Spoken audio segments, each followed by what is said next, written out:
નમસ્કાર. આપણે એક એવા સમયમાં જીવી રહ્યા છીએ જ્યાં નવીનતા એટલે કે ઇનોવેશન આપણી દુનિયાને સતત બદલી રહ્યું છે. સ્માર્ટફોનથી લઈને ગ્રીન બિલ્ડિંગ્સ સુધી બધું જ બદલાઈ રહ્યું છે. પણ ક્યારેય વિચાર્યું છે કે આ બધી પ્રગતિ પાછળ એવી કઈ તાકાત છે જે ખાતરી કરે છે કે આ ફેરફારો ખાલી ઝડપી જ નહીં પણ સુરક્ષિત અને ટકાઉ પણ હોય? આજે આપણે એ જ અદૃશ્ય પણ અત્યંત શક્તિશાળી માળખા વિશે વાત કરવાના છીએ. તો સવાલ એ છે કે આપણે પ્રગતિ અને જવાબદારી વચ્ચે સંતુલન કેવી રીતે રાખી શકીએ? કેવી રીતે ખાતરી કરી શકીએ કે આજની શોધ આવતીકાલ માટે બોજ ન બની જાય? આનો જવાબ ખબર છે, એક બહુ જ સરળ પણ શક્તિશાળી વિચારમાં છુપાયેલો છે. હા, આપણે વાત કરી રહ્યા છીએ માપદંડ એટલે કે સ્ટાન્ડર્ડ્સની.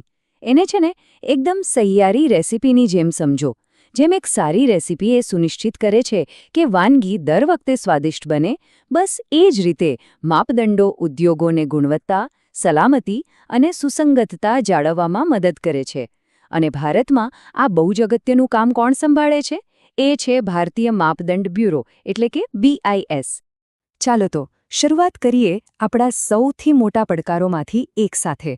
બાંધકામ ક્ષેત્ર એટલે કે આપણા ઘર, આપણા શહેરો એ બનાવવા તો જરૂરી છે, પણ એની પર્યાવરણ પર જે અસર થાય છે એ ઘણીવાર બહુ મોટી હોય છે. જરા વિચારો, આ એક એવો ઉદ્યોગ છે જે કુદરતી સંસાધનોનો ખૂબ મોટા પ્રમાણમાં ઉપયોગ કરે છે. પછી એ કાચો માલ હોય, ઊર્જા હોય, પાણી હોય કે જમીન, અને એનાથી જે કચરો પેદા થાય છે એ તો અલગ. આ બધું મળીને આપણા પર્યાવરણ પર મોટો બોજ નાખે છે, જેને વધુ ટકાઉ બનાવવાની સખત જરૂર છે. તો આનો ઉપાય શું? બસ અહીં જ BISના માપદંડો મેદાનમાં આવે છે. આ માપદંડો એકદમ સ્પષ્ટ બ્લુપ્રિન્ટ આપે છે કે બાંધકામને કેવી રીતે વધુ ટકાઉ બનાવી શકાય. ઊર્જા કાર્યક્ષમ ડિઝાઇનથી લઈને કચરો ઘટાડવાની પદ્ધતિઓ સુધી આ દરેક બાબતને આવરી લે છે.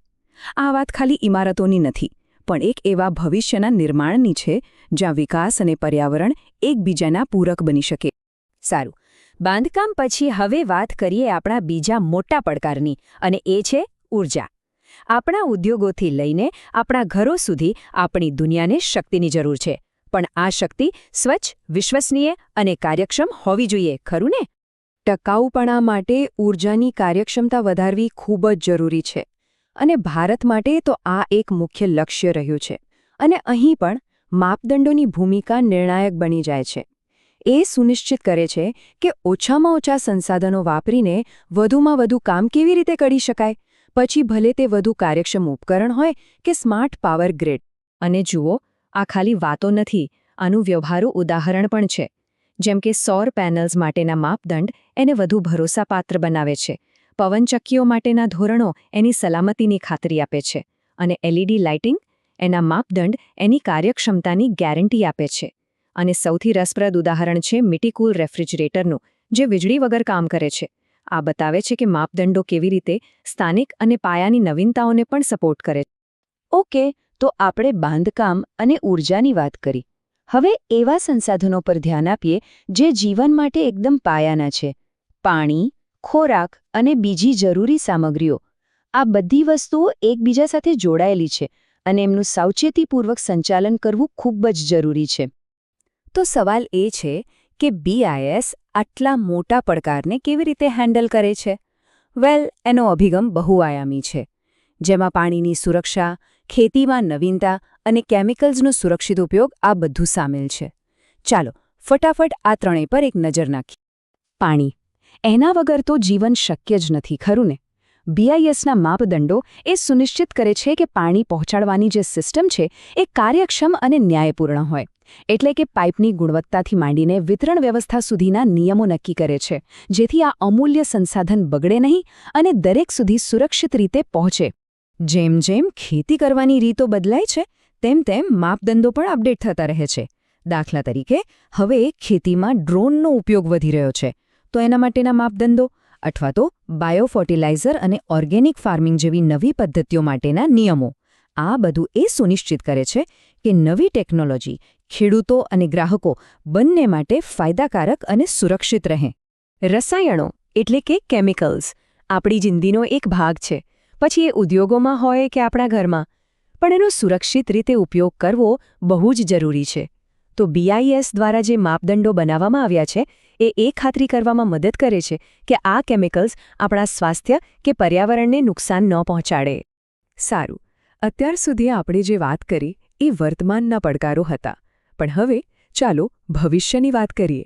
આપણે એક એવી દુનિયા તરફ જઈ રહ્યા છીએ જ્યાં લો, બનાવો અને ફેંકી દોવાળું મોડેલ નહીં ચાલે. આપણે એક નવા, વધુ સ્માર્ટ મોડેલ એટલે કે પરિપત્ર અર્થતંત્ર તરફ જવું જ પડશે. તો આ ફેરફાર છે શું? જો, જૂનું મોડેલ એકદમ સીધી લીટી જેવું હતું. સંસાધનો લો, વસ્તુ બનાવો અને પછી એને કચરામાં ફેંકી દો. પણ નવું પરિપત્ર મોડેલ એક સર્કલ જેવું છે. એનું ફોકસ સંસાધનોનો સ્માર્ટ રીતે ઉપયોગ કરવા પર, વસ્તુઓનો રિપેરિંગ અને ફરીથી ઉપયોગ કરવા પર, અને છેવટે કચરો ઘટાડવા પર છે.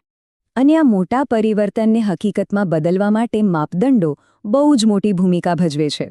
દાખલા તરીકે, એ એવી પ્રોડક્ટ્સની ડિઝાઇનને પ્રોત્સાહન આપે છે જે સરળતાથી રિપેર થઈ શકે અથવા રિસાયકલ કરી શકાય. આનાથી પર્યાવરણ અને અર્થતંત્ર બંનેને જબરદસ્ત ફાયદો થાય છે. અને આ બતાવે છે કે માપદંડો ખાલી આજની સમસ્યાઓ માટે નથી, એ તો ભવિષ્યની ટેકનોલોજી જેમ કે આર્ટિફિશિયલ ઇન્ટેલિજન્સ એના સુરક્ષિત અને નૈતિક વિકાસને પણ આકાર આપી રહ્યા છે. જેમ કે ડેટા પ્રાઇવસીના નિયમો હોય કે AI એલ્ગોરિધમમાં કોઈ પક્ષપાત ન થાય એના માટેના માપદંડો. આ બધું એ ખાતરી કરે છે કે નવીનતા જવાબદારી સાથે આગળ વધે. આ વાતને સ્રોત પોતે જ કેટલી સુંદર રીતે કહે છે. આ એક એવી યાત્રા છે જેમાં અમે તમને જોડાવા માટે આમંત્રિત કરીએ છીએ. આ આપણને યાદ અપાવે છે કે એક સારું ભવિષ્ય બનાવવું એ કોઈ એકનું કામ નથી, એ એક સામૂહિક પ્રયાસ છે. અને માપદંડો એ ગાઈડ છે જે આપણને સાચી દિશામાં લઈ જાય છે. અને આપણે આ વિશ્લેષણનો અંત એક વિચાર પ્રેરક સવાલ સાથે કરીશું. ભવિષ્યમાં જે પડકારો આવશે, જેની આપણે આજે કલ્પના પણ નથી કરી શકતા, એના માટે આપણને કેવા માપદંડોની જરૂર પડશે? કારણ કે જેમ જેમ દુનિયા બદલાશે તેમ નવા પડકારો ઊભા થશે. અને એ પડકારોનો સામનો કરવા માટે આપણને નવા, સ્માર્ટ અને દૂરંદેશી માપદંડોની જરૂર પડશે. કારણ કે અંતે માપદંડો ખાલી નિયમો નથી, એ ભૂતકાળમાંથી શીખેલા પાઠ છે અને ભવિષ્ય માટેની એક બ્લુપ્રિન્ટ છે.